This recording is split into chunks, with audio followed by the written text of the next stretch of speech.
All right, guys, what are we gonna make? Jennifer Rivera is a preschool teacher in Flint. She describes her 4-year-olds as low-income, high-risk. Thank you for my family. Well, it breaks my heart because they already have a struggle. Everything is a struggle for them already. What do we do with this? Now she watches closely every day for signs of lead poisoning. I've noticed the speech, the articulation, and I've noticed behaviors of anger. Right now, Flint is getting a lot of attention. Right now, these kids are getting a lot of attention. But this is the insidious part about lead exposure. The symptoms may not show in the weeks to come or even the months to come. It could take years. And every single one of these children will have to be tracked their entire childhoods.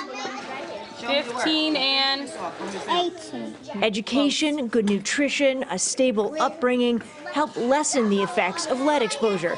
But those building blocks of childhood are also exactly what was lacking for so many in Flint before this ever happened. Do you have faith that the city officials and the state officials are going to be committed to this problem and are going to do what is needed to fix it and to help these kids?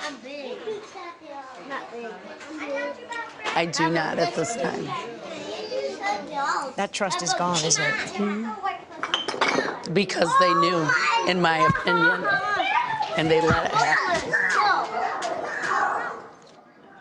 Welcome back to our town hall in Flint, Michigan, where the lead exposure for this town really isn't measured in the few dozen positive lead tests we keep hearing about from state officials.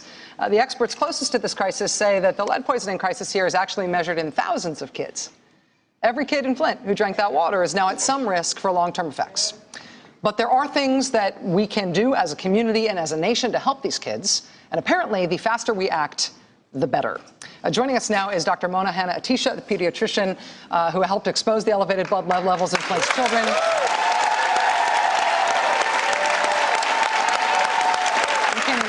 You can hear the way that she is viewed in this town. Spontaneous standing ovation for Dr. Mona.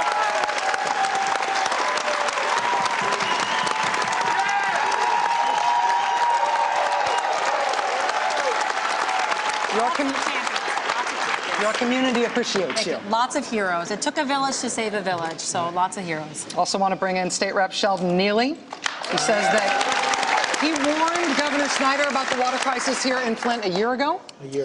I also want to bring in Anna Johnson, who's the principal of this very school, Homestead Academy, and who now, like a lot of other leading educators here, is confronting what the school's role is going to be in doing right by Flint kids throughout their childhood. So thank you all for being here, all leaders and heroes in this story in your own way. Dr. Mona, I want to start with you. You're the person who first told not just Flint, but told the world that Flint's kids were exposed in such big numbers. Right. What do you say to Flint parents who are worried about what this means for their kids and their kids' futures? Right, so we do what we do best as pediatricians. We provide a lot of reassurance. Not every kid is going to have every problem. So we give them hope. Our community needs hope. They are absolutely traumatized.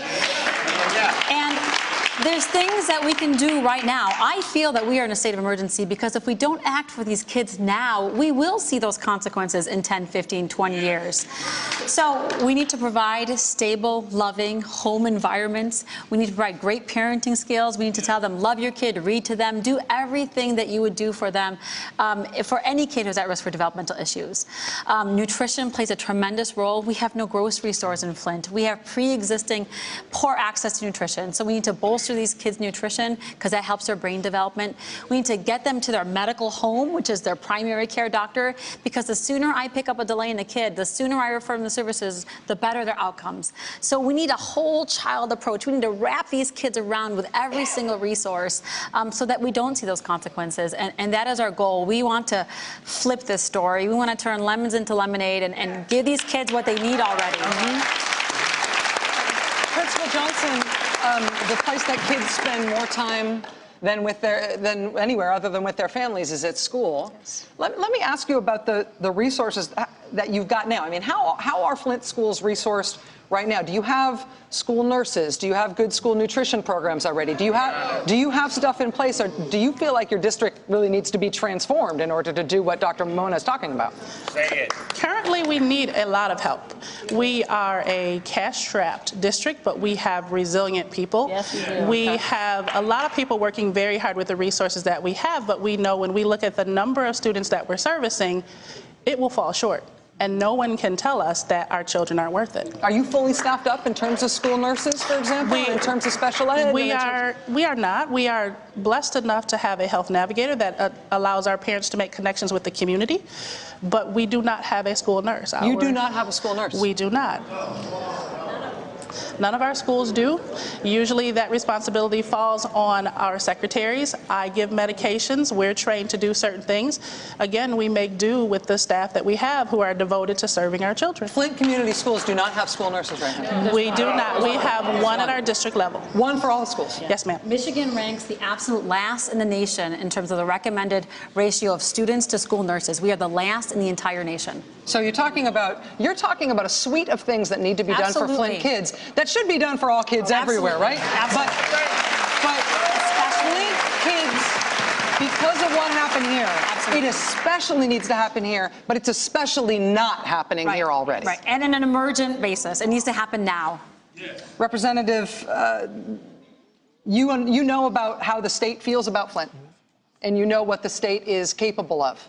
And what they apparently aren't capable of in terms of Flint. Do you have faith that the state will provide these kind of resources that we're talking about here? This is very nuts and bolts stuff, not esoteric stuff. Well, you know, our governor has been very disingenuous and very anemic as he provided relief for this community. He's been very late. But we have a great contingent. Myself and State Representative Phil Phelps and Senator Jim Ananek, we've been fighting on the state level, and money will be appropriated to those efforts to provide school nurses and other resources for the Flint Community Schools. I made a request. Our current school district, we owe the state of Michigan $16 million. I asked the governor to forgive those dollars so they can reappropriate those dollars for the onset of the kids they're going to have to educate in the future. There's a lot of appetite in this room to talk about this issue with these community leaders. We're going to do that and hear from you guys right after this. We'll be right back.